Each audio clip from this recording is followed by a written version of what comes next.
என் friend மூலியமா Zakir Hussein இந்த பையன் வந்து எனக்கு பழக்கமானா.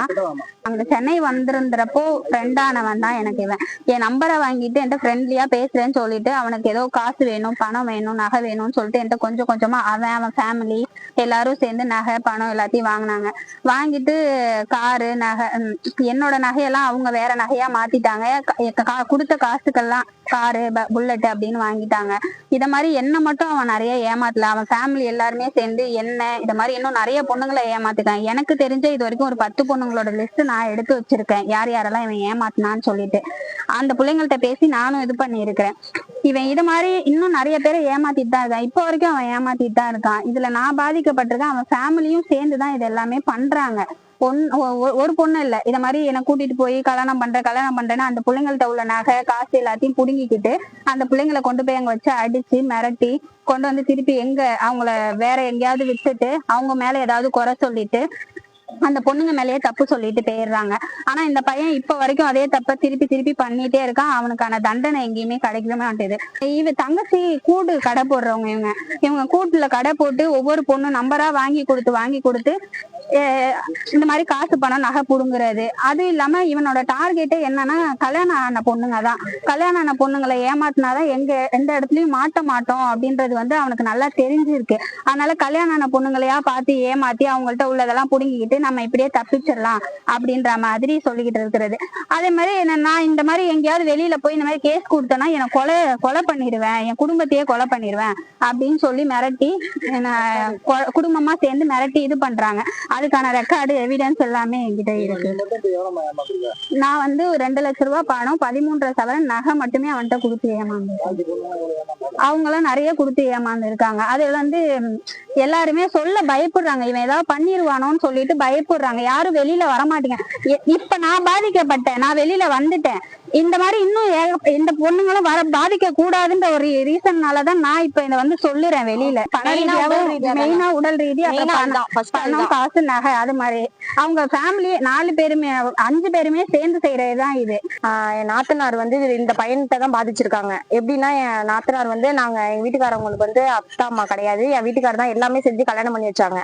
30 பவுன் போட்டு எப்படின்னா அந்த பையன் தெரிஞ்ச பையன் சொல்லிட்டு பக்கத்து வீட்டுல குடியிருந்திருக்காப்புல வந்து நின்றுகிட்டு இந்த மாதிரி பேசுறது பழகிறது, நான் நல்லா பாத்துக்கிறேன் உன்ன அப்படின்னு சொல்லிட்டு நல்லா பேசிக்கிச்சு.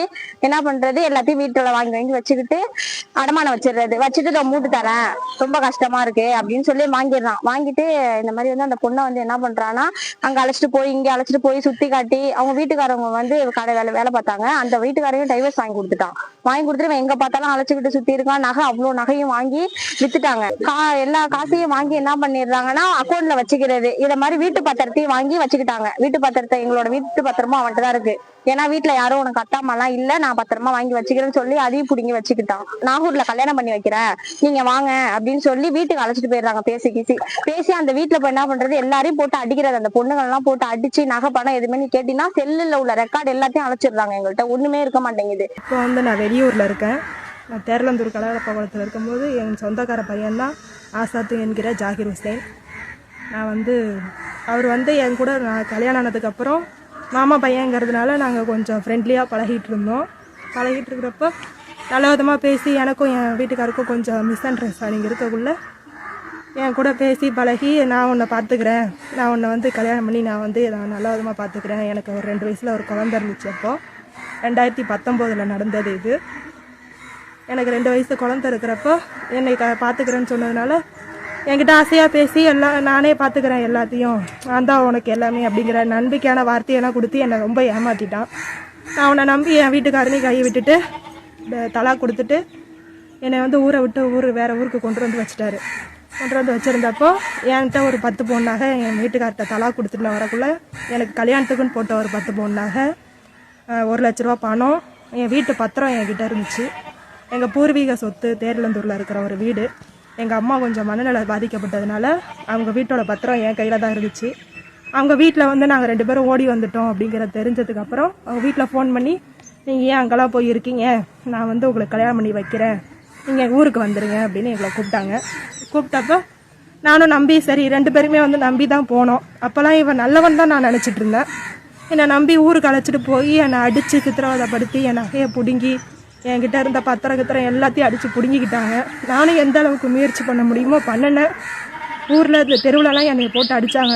அந்த ஊர் தெருவுக்கே தெரியும் என்னை அடித்து சித்திரவதைப்படுத்தினது. அப்படிலாம் அடித்து சித்திரவதைப்படுத்தி என் நகை எல்லாத்தையுமே பிடுங்கிட்டாங்க. என் வீட்டில் வந்து என்னை ரொம்ப சொன்னாங்க, இவன் நல்லவன் இல்லை அப்படின்னா. நான் கேட்காம அவன் கூட வந்ததுனால என் வீட்லேயும் போய் சொல்ல முடியல.